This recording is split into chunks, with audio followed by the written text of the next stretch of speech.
결혼 7년 차에 이제 4살 된 아이 키우고 있는 주부입니다. 제 나이는 30 중반이에요. 남편과 백년해로 하고 싶은 마음이었는데 이제는 다 필요 없네요. 남편과 저는 동갑내기 부부입니다. 대학교 졸업할 때쯤 처음 서로를 알게 되었고 서로 취직을 하고 나서부터 연애를 시작하게 되었어요.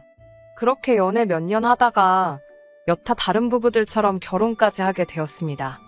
당시 저도 회사를 다니고 있었고 남편하고는 별반 차이 없는 벌이에 평범한 직장 다니고 있었습니다. 출산 예정일 한 달 전까지 맞벌이 부부로 일했고 아이 태어나고부터는 전업주부 생활하고 있습니다. 남편이 동갑이다 보니 가끔씩 어른스럽지 못한 부분을 볼 때가 많아요. 결혼했다고 해서 그 어른스럽지 못한 본성을 찍어누를 생각도 없었고 도가 지나치지 않는 한에서 항상 맞춰주려고 노력해왔습니다. 남편한테는 나쁜 버릇이라고 해야 하나? 아무튼 그렇게 알고 지낸 지도 오래고 결혼 생활 한 지도 7년 차니 도합 10년을 넘게 함께 해왔는데 아직도 적응이 안 되는 그런 버릇이 있어요. 팔랑귀라고 해야 할까요? 아무튼 주변의 영향을 너무 쉽게 받는 스타일이에요. 남들 다 하는 거 따라하는 거 가지고 뭐라 하지는 않아요. 아무래도 우리나라는 유행이 빨리빨리 바뀌잖아요. 한때는 등산이 유행했다가 또 자전거 타는 게 유행했다가 그리고 한때는 또 캠핑이 유행하기도 하고 남들 다 하는데 저희라고 안 할 수 있나요? 매일 저도 집에서 애만 보고 남편도 회사 나가서 일만 할 수 없으니까 어느 정도의 취미 생활은 삶의 활력이 된다는 것도 알고 있습니다. 하지만 남편은 그 정도가 너무 심해요. 일단 남들 다 하는 거는 기본적으로 해야 하는데 그 관심이 그렇게 오래 가지 않아요. 베란다 구석에 박아둔 캠핑용 장비라든지 텐트며 자전거 그 유행하는 취미 생활을 위해 구입은 하지만 실제로 쓰는 건 한두 번밖에 안 된다는 거예요. 저희 말고도 그런 집이 많은 건 알고 있습니다. 그래도 이제 더 이상 저렇게 수셔박아만 두고 건드릴 생각이 없으면 중고장터에라도 팔아보라고 하지만 그때마다 꼭 언젠가 쓰겠다, 언젠가 가겠다고 말만 해놓고는 손도 대지 않아 먼지만 수북합니다. 그래도 저런 것들은 참 양반이지요. 캠핑이라든지 기타 여러 가지 여가를 가족과 함께 보낼 수 있는데 쓰는 돈들은 저도 아깝다는 생각 한 적 없습니다. 정말로 여러 장비 다 사놓고 단 한 번만 쓰고 두 번 다시 안 하게 된다고 하더라도 가족들과 즐거운 시간을 보내기 위해 지출한 돈이기 때문에 그런 거 가지고는 저도 아무 말을 하지 않았어요. 그런데 진짜 저를 미치게 만드는 건 가끔씩 그렇게 말도 안 되는 거에 꽂혀서 어깃장을 부릴 때가 종종 있다는 겁니다. 근데 그게 예전부터 관심이 있던 거고 그랬다면 저도 허락을 해주고 지원을 해주겠지만 어디서 뭐 하나를 보고 나서 아주 눈이 뒤집혀서 자기도 해야겠다 우겨댈 때가 있는데 그럴 때마다 진짜 달래는데 아주 애를 먹습니다. 남편은 결혼 전에도 그렇게 유행하는 거에 눈이 돌아가서 속썩인 적이 있어요. 결혼 이야기가 오고 가면서 신혼집을 구하기 위해 양가에서 돈을 비슷하게 지원받았어요.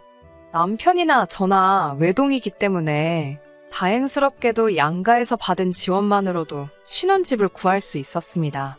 그러다 보니 저희가 모아놓은 돈을 가지고 혼수나 기타 결혼식 비용으로 사용하더라도 대부분의 돈이 고스란히 남는 편이었어요.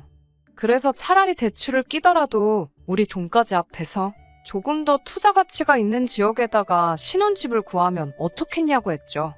그런데 남편이 심각한 표정으로 저한테 건의를 하더라고요.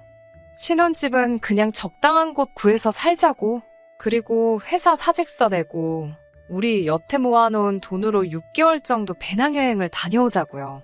그때쯤 배낭여행이 유행이었거든요. 당시 남편이 여행 관련 서적도 많이 읽고 어디를 가보고 싶다고 하는 등 관심을 갖고 있다는 것쯤은 알고 있었지만 그건 그냥 막연하게 언젠가 그 나라에 가보고 싶다, 나중에 꼭 가보자 하는 정도였지. 당장 멀쩡히 다니고 있는 회사까지 그만두고 배낭여행을 가자니 어이가 없었어요. 그게 뭔 말도 안 되는 소리냐.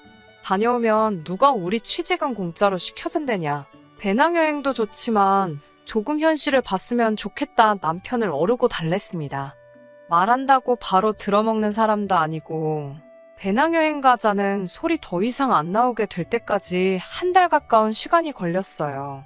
배낭여행을 다녀온 그 자체만으로도 기업에서는 우리를 다르게 볼 거다. 다녀오면 더 좋은 직장 취직은 따놓은 거나 마찬가지다 하면서 오히려 저를 설득시키려고 하더라고요. 아무리 그래도 그렇지 6개월 동안 배낭여행을 하면 둘이서 그 비용이 아무리 아꼈어도 5천만 원은 좋게 들지 않겠냐 했더니 너는 배낭여행이 무슨 호화 세계 일주 생각하는 거냐고 하면서 현지에서 아르바이트 같은 거 하면서 모자란 비용을 충당하고 하는 게 배낭여행의 진짜 묘미가 아니겠냐고. 그러면 비용도 얼마 안 들고 추억도 많이 쌓지 않겠냐고 어깃장을 부리며 오히려 저를 나무라는데 제가 미쳤나요? 말도 안 통하는 나라에 가서 아르바이트까지 해가며 배낭여행을 하게요?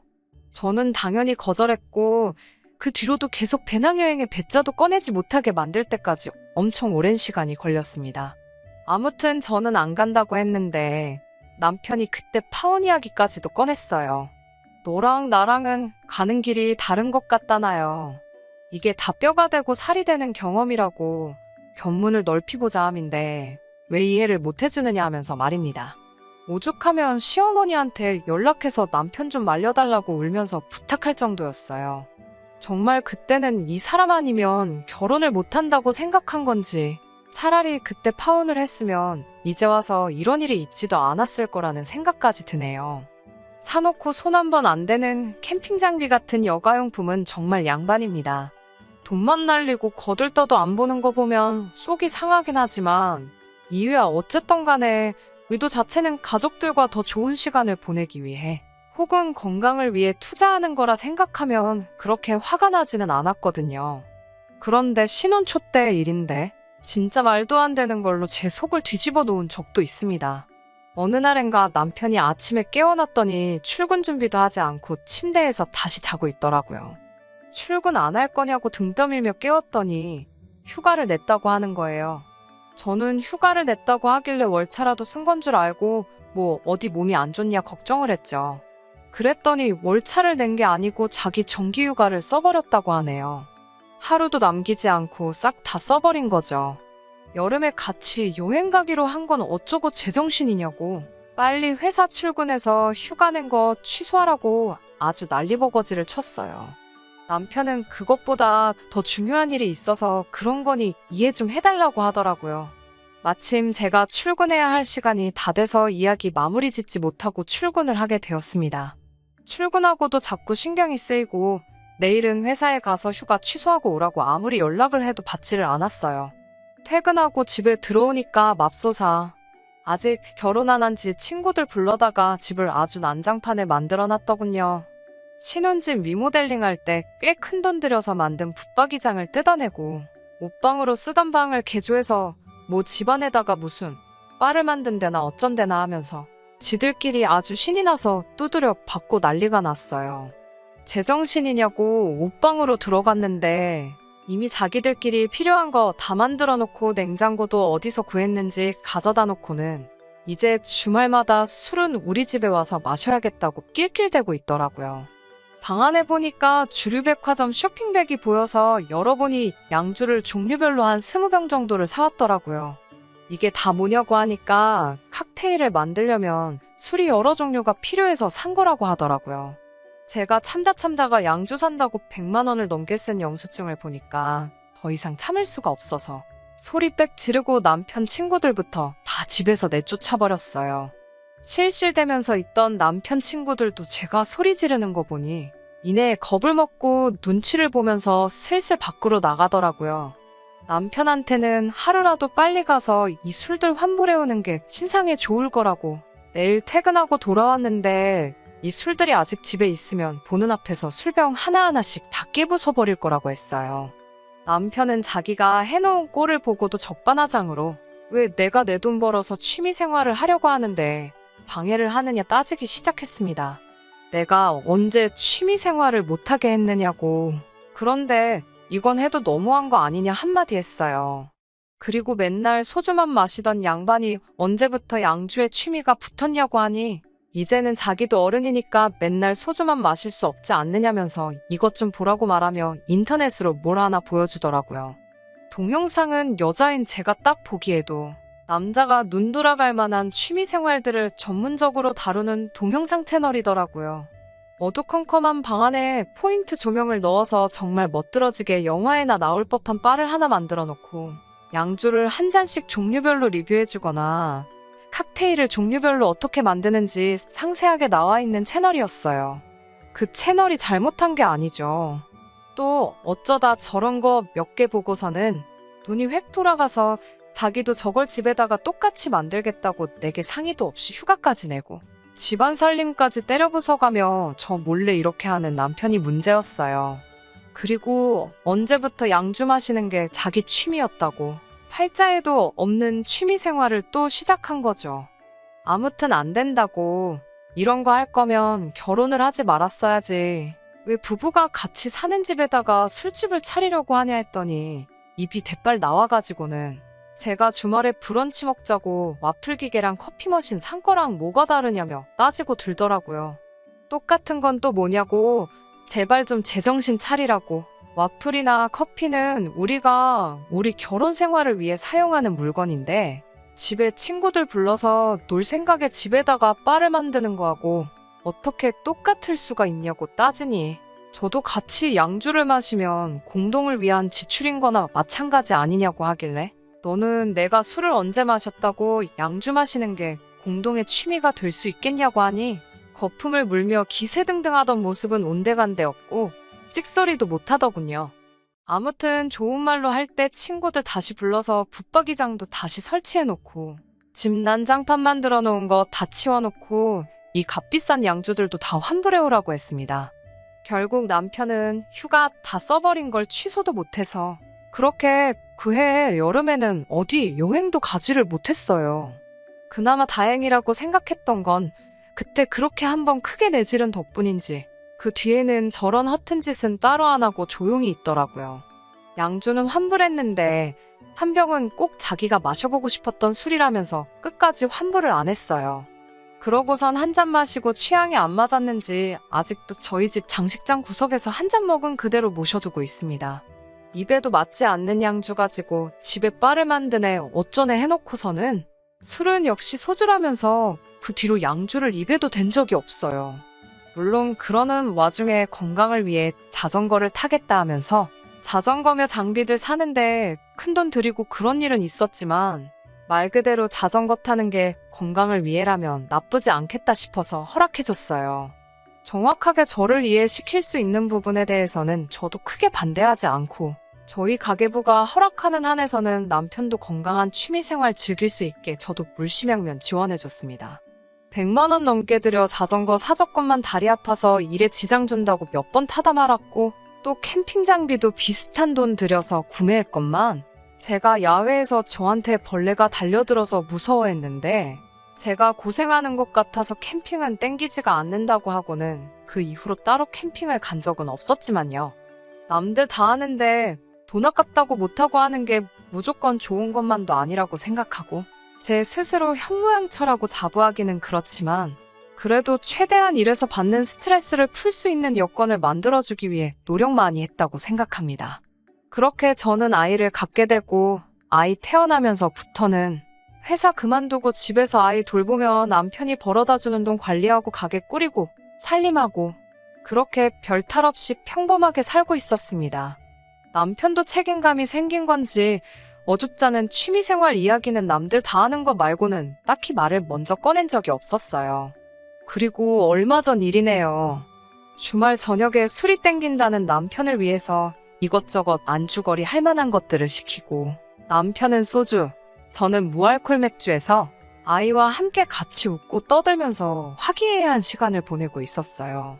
탁 트인 캠핑장 아니어도 집안일, 가족일 회사 이야기나 시사 문제 같이 이것저것 시시콜콜 대화를 나누는 것만도 즐겁더라고요. 그러다 대화가 아이 이야기로 넘어갔는데 남편이 뜬금없이 아이가 다 크면 우리 서로 각자 살아야지 하는 거예요. 그동안 크게 싸우거나 다툰 일도 없고 분위기 좋게 먹고 마시며 이야기하고 있었는데 각자 살자고 하는 말에 순간 망치로 뒤통수를 세게 얻어맞은 듯한 충격을 받았어요. 너무 충격적이다 보니 그 순간에는 말도 제대로 안 나오더라고요. 그리고 평소에도 아이가 다 크면 각자 살 생각을 하고 있었나 하는 생각에 눈물까지 나오려고 하더라고요. 남편은 제 반응을 보더니 대수롭지 않은 척 웃으면서 저한테 말을 하더라고요. 애가 다 크면 자기는 시골에 가서 살고 싶은데 제가 싫다고 했다는 거예요. 말문이 막혀서 제가 언제 시골에서 살기 싫다고 한 적이 있냐 물어보니 예전에 캠핑장 갔다가 보니 벌레도 무서워하는 것 같고 저번에 여행 갔을 때도 한적한 시골 동네 보고 이런 데서 살면 좋겠다고 한 자기 말에 제가 도시까지는 아니어도 이런 데서는 별로 살고 싶지 않다는 식으로 반응을 보였었다고 하는 겁니다. 남편은 애가 다 크면 그때쯤에는 모아놓은 돈 가지고 한적하게 시골에 가서 텃밭 가꾸면서 채소도 직접 기른 걸로 먹고 닭 몇 마리 키워다가 그날그날 신선한 계란도 먹고 그게 바로 신선 노름이 아니겠냐고 자기는 은퇴 후에는 꼭 시골에 가서 살고 싶다고 하는 거예요. 물론 시골 가서 살자고 해도 제가 거절했겠지만 그래도 저랑은 상의 한마디도 없이 제 의사 따위는 물어보지 않고 벌써 노후에 애 독립시키고 자기는 저랑도 떨어져서 혼자서 살겠다는 생각을 했다는 게 참 그렇더라고요. 그 짧은 시간 동안 속으로 저는 남편이 평소에 나한테 그렇게 시달리고 있었나? 하고 싶은 거 못하게 하고 바가지 긁기는 했지만 그래도 벌써부터 각자 살자는 말이 나올 정도로 크게 뭐라고 한 적은 없는 것 같은데 하는 생각부터 애가 이제 겨우 4살인데 벌써부터 각자 살고 싶다는 말을 꺼내다니 싶었습니다. 아이 태어나면서 맞벌이 그만두고 외벌이로 살고 있었는데 제가 일을 안 해서 자기가 번 돈을 가족을 위해 쓰는 게 아까워서 그러는 건가 하는 생각까지 정말 오만 가지 생각이 짧은 시간 동안 다 들었어요. 그러다 정신이 퍼뜩 들어서 아무리 애가 무슨 말하는지 못 알아듣는다지만 그게 지금 애 보는 앞에서 할 소리냐고 따져 물었습니다. 제가 잠깐 충격 먹었다가 성질을 내고 있으니 그제서야 남편은 자기가 큰 실수를 한 걸 깨닫고는 제가 시골이 싫다고 하는 것 같아서 그냥 해본 말이라면서 둘러대더라고요. 그러면서 얼마 전에 TV 프로그램을 하나 봤는데 시골에서 아궁이에 불 피워가며 직접 음식 해먹고 그러는 게 너무 좋아 보여서 해본 소리라고 변명을 하기 시작했습니다. 또 그놈의 못된 팔랑귀가 화근이 된 거였어요. 시골에서 살아본 적도 없는 두 사람이 그냥 의지만으로 텃밭 가꾸면서 지낸다고 사라지겠나요? 당장 혼자서는 가스불도 제대로 못 붙이는 사람이 아궁이에 불을 피워서 밥을 해먹고 살자니 정말 그게 지 입에서 나올 만한 소린가 싶었습니다. 그러면서도 평생 우리 아들과 마누라 위해서 돈 갖다 바치면서 궁골셋인 열심히 살겠다고? 제 가까이로 달라붙어서는 장난식으로 아양을 다 떨더라고요. 그 와중에도 자기가 혼자서 돈 벌고 있다고 유세를 부리는 식으로 말을 하니 정말 이제는 인내심의 마지막이 왔다고 생각했어요. 그런데 또 사과한다고 옆에 와서 하는 말이 어차피 나중 가서 다 늙으면 내가 이렇게 말 안 해도 각자 살고 싶어질 거라고. 그게 무슨 엄청 재미있는 농담인 것 마냥 너스레를 떨면서 말하는데 아주 꼴보기가 싫더라고요. 제 옆에서 아양 떨면서 헛소리하던 남편을 그 길로 냅다 발로 걷어차 버렸습니다. 바닥에 처참하게 나자빠진 남편은 쓰러진 채로 저를 올려다보며 이게 뭐하는 짓이냐고 사과하는데 왜 때리냐고 아주 성질을 내더라고요. 성질 부려서 뭐 어쩔 거냐고 지금 당신 뭐하러 나랑 같이 살고 있냐고 그냥 갈라서자고 했습니다. 보아하니 나랑 헤어지고 싶은가 본데 아이 때문에 애가 다 클 때까지 억지로 내 옆에 붙어서 살 필요 없다고 한마디 했어요. 어차피 애 크고 나서 헤어질 거면 그냥 지금 헤어지자고요. 월급이라고 얼마 벌어오는 거 가지고 쓰고 싶은데 못 쓰게 한다고 유세 부리고 싶었나 본데 내가 일을 할 줄 몰라서 안 하는 줄 아냐고. 아이도 이제 어린이집에 보낼 수 있고 이미 오래전부터 친정어머니께서 아이 돌봐줄 테니 복직하고 싶으면 복직하라는 말씀도 하셨다고 말해줬고 먼저 있던 직장에서도 저한테 가끔씩 연락이 오고 있다는 사실까지도 말해줬습니다. 또 없다고 애랑 내가 굶어 죽을 줄 아냐고. 당장 결혼할 때 배낭여행 안 가고 좋은 집 구해서 집값 오른 것만 가지고도 10년은 놀고 먹을 수 있다고. 재산분할 똑같이 반씩 나눠줄 테니까 애 다 클 때까지 오래 기다릴 것도 없고 그냥 지금 당장 이혼하자고 했습니다. 이혼하자고 꺼낸 저의 말에 남편은 손이발이 되도록 싹싹 빌었지만 저도 매번 이런 식으로 남편이 뭐 하나에 꽂힐 때마다 계속 이렇게 시달려야 한다는 생각을 하니 더 이상 참을 수 없었습니다. 한두 번도 아니고 쓸데없는 거에 꽂히면 제가 뜯어말려서 제정신 차리게 만들 수는 있지만 그 과정에서 정신적으로 소비하는 감정이 감당 못할 만큼 커져버렸어요. 아무리 TV에서 본 시골 생활이 좋아 보였다 할지라도 배우자인 저와는 아무런 상의도 없이 이미 미래에 이혼해서 각자 살 계획까지 세웠는데 앞으로는 또 뭘 보고 어떤 돌발 행동을 할지 그 눈치 보면서 살 수도 없는 노릇이라 생각했습니다. 그래서 남편에겐 단호하게 이혼 말고는 다른 방법이 없다. 딱 잘라 말했네요. 부랴부랴 며칠 뒤에 시어머니도 제게 연락해서 애가 아직 철이 덜 들어서 그런 거니 용서해달라고 하셨지만 철이 덜 들었다고 하기에 결코 저희 나이가 어린 나이도 아니지 않느냐. 언제까지 이런 식으로 저 혼자 스트레스 받아가며 살아야 할 이유가 또 있느냐 말씀드렸어요. 아무리 남편이 한 말이 농담이었다고 하더라도 언중유골이라고 자기 혼자 돈 버는데 쓰고 싶은데 못 쓰게 한다고? 이혼까지 생각하고 있는 그 본심이 자기도 모르게 묻어나온 거 아니겠냐고. 지금은 애 때문에 같이 살아주는 거라고 하는 것과 뭐가 다를 게 있냐고 말씀드렸어요. 시어머니도 제 말에 틀린 말 하나 없는 거 아시는지 아무 말도 못 하셨지만 그래도 자기 아들 걱정에 이혼하라는 말만큼은 못 하시더라고요. 그래도 저는 이미 마음을 굳힌 상태라 시어머니 설득에도 그냥 이혼 진행했습니다. 반반 결혼하기는 했지만 지금 집은 남편 말대로 배낭여행 다녀왔으면 사지도 못할 집이었으니 법원에서 청구하는 만큼만 남편 몫으로 해주기로 하고 제가 갖기로 했어요. 이혼 과정에서 친정어머니께서 상주하시며 아이를 돌봐주셨고 저는 다시 취직을 할 수 있었고요. 다행스럽게도 양육권 또한 제가 가져올 수 있었습니다. 남편은 아이가 다 클 때까지 양육비를 지급해 주어야 했고요. 남편도 분명 행복할 거예요. 이제 자기가 하고 싶은 쓸데없는 거 전부 다 해도 하지 말라는 사람도 없고 잔소리하는 사람도 없을 테니까요. 아니면 일찍부터 평생의 소원인 귀농을 준비해도 되겠네요. 무슨 일이 되었든 항상 도가 지나치지 않고 적당히 하는 게 중요한 게 아닐까 하는 생각이에요. 제가 다른 사람을 또 만날 거라는 기대는 없지만 적어도 다음에 누군가를 만난다면 적당한 선을 지킬 줄 아는지부터 봐야 할 것 같아요. 끝까지 들어주셔서 감사합니다. 오늘의 사연은 여기까지입니다.